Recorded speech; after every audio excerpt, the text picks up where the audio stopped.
जय विजय बुद्धिमान की अनोखी गुरुदक्षिणा। एक जंगल में एक आश्रम था। उसमें दो युवक तलवार से लड़ रहे थे। अन्य छात्र और आश्रम का संचालक करने वाले, छात्रों को शिक्षा देने वाले आनंद महर्षि भी यह देख रहे थे। अंत में दोनों प्रतियोगी जीत गए। आनंद महर्षि ने कहा, शाबाश जय, शाबाश विजय। हमेशा की तरह कोई भी नहीं जीता और ना कोई हारा। दोनों पढ़ाई और युद्ध कला में समान रूप से प्रतिस्पर्धी कर रहे हो। तुम दोनों महाराज के बेटे हो। मैं तुम दोनों में से किसी एक को राजा बनाना चाहता हूँ, लेकिन तुम्हारा क्या करना है बुद्धिमान? दूसरे छात्र से पूछा। बुद्धिमान को युद्ध कला से ज्यादा सामान्य शिक्षा में रुचि थी।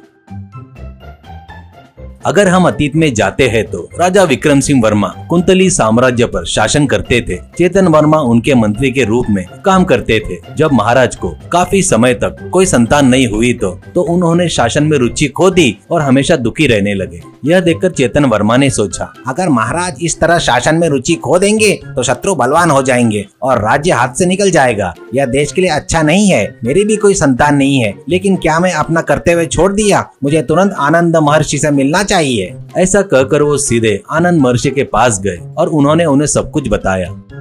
उन्होंने कहा, गुरुदेव, महाराज के शासन में रुचि दिन ब दिन कम होती जा रही है। पहले वह रोजाना राजमहल में सभाएं आयोजित करते थे, देश की समस्याओं को समझते थे और उन्हें हल करने पर चर्चा करते थे, लेकिन आजकल वह सभा के नाम पर ही मना कर देते हैं। अगर उनका ऐसा ही हाल रहा तो राज्य का क्या होगा? ये आपको पता ही है ना। मुझे पता है कि आप इसका एक अच्छा समाधान बता सकते हैं, इसलिए मैं आपके पास आया हूँ गुरुदेव। ऐसा कहा महर्षि। महामंत्री जी, महाराज संतानहीन से दुखी है। यह किसी के लिए भी अच्छा नहीं है। फिर भी आप चिंता न करें, मेरे पास उनके दुख को दूर करने का उपाय है। कहते ही महामंत्री ने कहा, यह सच है गुरुदेव, मुझे पता था आप निश्चित रूप से कोई अच्छी सलाह देंगे। हम मुश्किल में होते हैं तभी तो आपके पास आते हैं। आखिर वो मदद क्या है गुरुजी? ऐसा कहते हैं। आनंद महर्षि ने हंसकर कहा, आप मुझे इतना सम्मान दे रहे हो, इसके लिए धन्यवाद। अगर महाराज पुत्र कामेष्टि यज्ञ करते हैं तो उन्हें निश्चित रूप से संतान की प्राप्ति होगी। न केवल उन्हें बल्कि इस यज्ञ में भाग लेने वाले सभी निसंतान लोगों को संतान का सुख मिलेगा। ऐसा कहा। जैसे ही उन्होंने कहा, राजा विक्रम सिंह ने देश विदेश से महान पंडितों को बुलवाकर पुत्र कामेष्टि यज्ञ करवाया। इससे 1 साल के भीतर में ही महारानी गर्भवती हो गई। इतना ही नहीं, चेतन वर्मा की पत्नी भी गर्भवती हो गई। महाराज ने 2 पुत्रों का जन्म दिया, जबकि चेतन वर्मा की पत्नी ने एक ही पुत्र को जन्म दिया। महाराज ने अपने बेटों का नाम जय वर्मा और विजय वर्मा रखा, जबकि महामंत्री ने अपने बेटे का नाम बुद्धिमान रखा था। 5 साल बीत गए। एक दिन चेतन वर्मा ने कहा, अरे महाराज, बच्चे बड़े हो रहे हैं, अब उन्हें शिक्षा दिलाने का समय आ गया है। मेरा विचार है हम अपने बेटों को आनंद महर्षि के आश्रम में भेजना चाहिए और उन्हें वहाँ सभी विद्याएं सिखानी चाहिए। आप क्या सोचते हो महाराज? ऐसा कहते ही महाराज ने जवाब दिया, मैं भी यही सोच रहा हूँ। मेरे पिताजी ने मुझे वहीं दाखिला दिलाया था। अपने महान गुरु से शिक्षा प्राप्त करना हमारे बच्चों का सौभाग्य समझना चाहिए। मैं अपने बच्चों के साथ साथ आपके बेटे का भी दाखिला दिलवाता हूँ। तीनों मिलकर विद्या ग्रहण करेंगे। ऐसा कहता है। अब वर्तमान में आते हुए जहाँ जय और विजय हर विद्या में प्रतिस्पर्धी कर रहे थे, वही बुद्धिमान केवल पढ़ाई पर ध्यान देता था। उनकी शिक्षा पूरी होने का समय नजदीक आ रहा था। एक दिन महामंत्री चेतन वर्मा आनंद महर्षि से मिलकर महाराज की बात बताई और चले गए।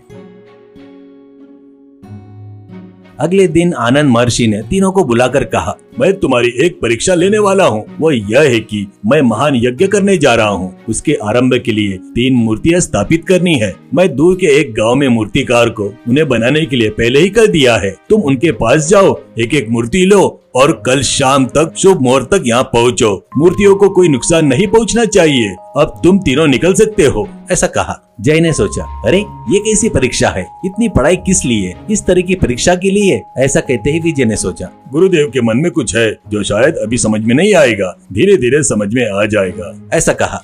लेकिन बुद्धिमान सोच में पड़ गया। तीनों घोड़े पर सवार होकर मूर्तिकार के गांव की ओर निकल पड़े। उनके गांव पहुंचने से पहले ही रात हो गई।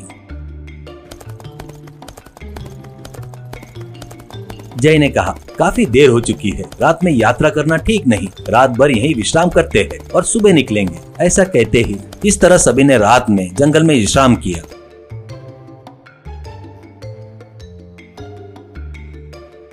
सुबह जब तीनों चलने के लिए तैयार हो रहे थे, अचानक घुड़सवार डाकुओं ने उन्हें घेर लिया। जय ने कहा, इतनी हिम्मत कि हम वीरों के पास आओगे, इन डाकुओं को सबक सिखाना होगा। और उसने अपनी तलवार निकाली। जैसे ही विजय ने भी अपनी तलवार निकाली, बुद्धिमान ने कहा, अरे रुको विजय, हमें अपना लक्ष्य नहीं भूलना चाहिए। गुरुदेव ने बताया मूर्तिकार से मिलने के लिए हम में से कम एक के तो बिना एक पल गवाए तुरंत निकलना चाहिए। मैं यहीं रहकर जय की मदद करता हूँ, तुम आगे बढ़ो।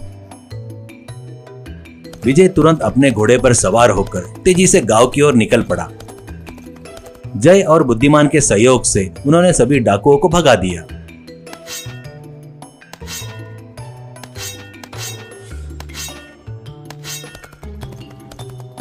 यह देखकर कुछ ग्रामीण जय की प्रशंसा करने लगे,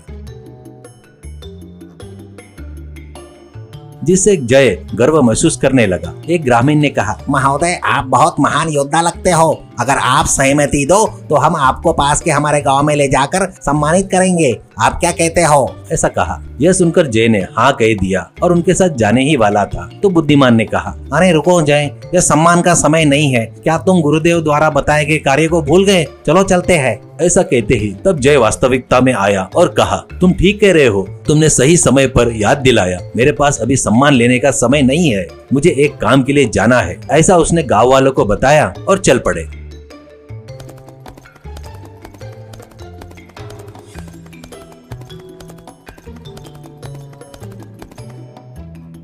इस बीच विजय मूर्तिकार से मिला और कहा, कलाकार जी, वो दोनों डाकुओं से लड़ रहे हैं। समय बीत रहा है, इसलिए मैं अकेला आया हूँ। अगर आप मुझे 3 मूर्तियाँ दे दो तो मैं सावधानी से ले जाऊंगा। ऐसा कलाकार से कहा। ठीक है बेटा, लेकिन इन्हें सावधानी से लेके जाना। अगर इन्हें कोई नुकसान हुआ तो ये स्थापना के लिए काम नहीं आएंगे। तब तुम्हारे गुरुदेव बहुत गुस्सा होंगे, ध्यान रखना।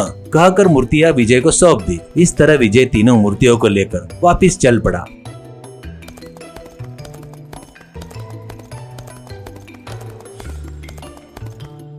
रास्ते में तीनों मिले। अब तीनों ने एक एक मूर्ति बांट ली। बुद्धिमान ने कहा, गुरुदेव द्वारा बताया गया समय नजदीक आ रहा है, हम तीनों को जल्द से वहां पहुंचना होगा। चलो निकलते हैं। तीनों तेजी से निकल पड़े।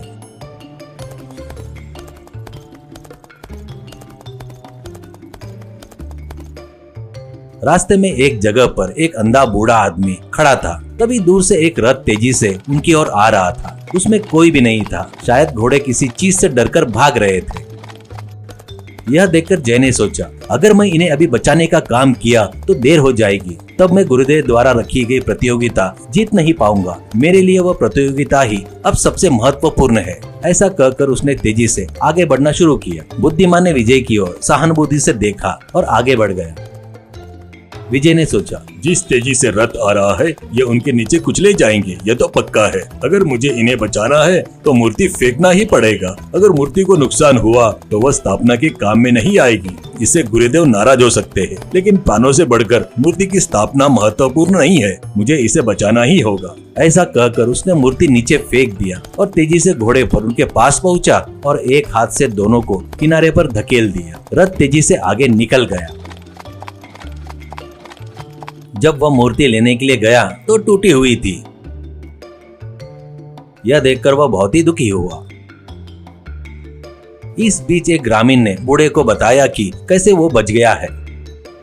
विजय अपनी टूटी हुई मूर्ति लेकर चलने लगा। बूढ़े लोगों ने कहा, बेटा, हमें बचाने वाले आपका बहुत बहुत धन्यवाद। अगर आप यहाँ आ जाओ तो हम आपको धन्यवाद दे पाएंगे। उन्होंने कहा, लेकिन विजय उनकी बातों पर ध्यान दिए बगैर आगे बढ़ गया।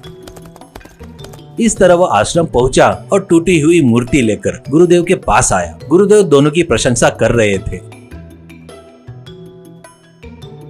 जबकि विजय अपमानित महसूस कर रहा था और सिर झुकाकर खड़ा था।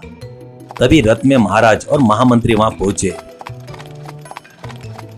दोनों ने आनंद महर्षि के पास आकर उनको प्रणाम किया। उन्होंने कहा, महाराज, मैंने जो परीक्षा ली थी उसमें विजय सफल हुआ, इसलिए वो राज्याभिषेक के लिए योग्य है। महाराज ने कहा, गुरुजी, मैं यह पूछ रहा हूँ, इसके लिए नाराज मत होना। मूर्ति टूटने के कारण ऊपर से देर पहुँचने वाला विजय ही कैसे प्रतियोगिता जीता है? ऐसा कहते ही चेतन वर्मा ने कहा, अरे महाराज, मुझे गुरुदेव की युक्ति समझ में आ गई। गुरुदेव के आदेश को वेद मानने वाले जय ने केवल मूर्ति पर ध्यान दिया, लेकिन विजय ये जानते हुए भी वह परीक्षा में हार जाएगा। मूर्ति की स्थापना से ज्यादा प्राण को महत्व दिया। उन दोनों को प्राण से बचाए। मूर्ति को जो हुआ वह उन बूढ़ों को नहीं होना चाहिए। इसलिए उसने जानबूझकर हार कर जीत हासिल की है। ऐसा कहा आनंद महर्षि। हाँ महाराज, प्रजा के प्राणों से बढ़कर राजा के लिए कुछ भी महत्वपूर्ण नहीं होना चाहिए, इसलिए विजय राजा के लिए योग्य साबित हुआ। लेकिन जय भी कोई कम नहीं है, वह वीर है। उसने मेरे भेजे हुए डाकुओं का अच्छे से सामना किया और भगा दिया, इसलिए वो सेनाध्यक्ष के लिए योग्य है। और अपने काम करते हुए जिसने इन दोनों को सही समय पर सही सलाह दी, वह बुद्धिमान महामंत्री पद के लिए हर तरह से योग्य है। अब से आप दोनों इन पर राज्यपाठ का भार सौंपकर आराम से विश्राम करो। वो सुनकर महाराज और महामंत्री काफी खुश हुए। राजा, अरे वाह महर्षि, आप कितने बुद्धिमान हैं। मैंने मेरे बाद इन दोनों में से किसको राजा बनाना करके पूछा तो आपने इनमें प्रतियोगिता रखी। इसमें आपने महाराज के लिए और सही पदवी के लिए आपने सही लोगों को चुना है। काफी खुशी हुई। ऐसा कहा महामंत्री। मेरे लड़के को भी महामंत्री घोषित करने के लिए आपका चरण स्पर्श। एक बाप होने के नाते और मुझे क्या चाहिए। ऐसा कहा। इस तरह विजय सेनाधिपति और जय राजा बनकर अपने बुद्धिमत्ता से कुंतली साम्राज्य को अपने पिता से भी अच्छा पालन पोषण करके अच्छा राजा कहलवाया।